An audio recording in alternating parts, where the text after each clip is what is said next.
अतिवृष्टी आणि पुराच्या पाण्यामुळे झालेल्या शेतीच्या पिकांचे नुकसानीचे पंचनामे त्वरित करावेत असं महत्त्वपूर्ण आवाहन सर्व शेतकरी बांधवांना करण्यात आलंय। जिल्ह्यात मागील काही दिवसांपासून अतिवृष्टी, सततचा पाऊस तसेच उजनी धरण 100% भरल्याने वीर धरणातून भीमा व सीना नदीपात्रात मोठ्या प्रमाणावर पाणी सोडावे लागले।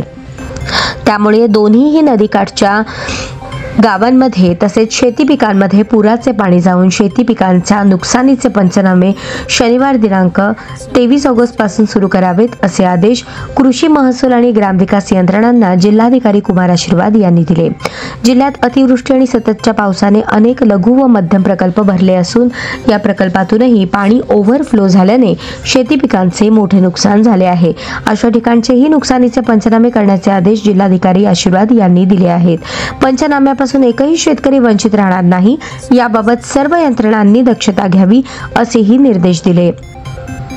जिल्हाधिकारी आशीर्वाद यांनी रात्री कृषी विभागाच्या जिल्हा, तालुका आणि ग्रामस्तरीय यंत्रणेची तसेच तहसीलदार, प्रांताधिकारी यांची दूरदृश्य प्रणालीद्वारे अतिवृष्टी पुराच्या पाण्यामुळे झालेल्या शेती पिकांच्या नुकसानीचे पंचनामे करण्याच्या अनुषंगाने आढावा बैठक घेऊन त्यात सर्व संबंधित अधिकाऱ्यांनी त्वरित पंचनामे करावेत असे आदेश त्यांनी दिले आहेत।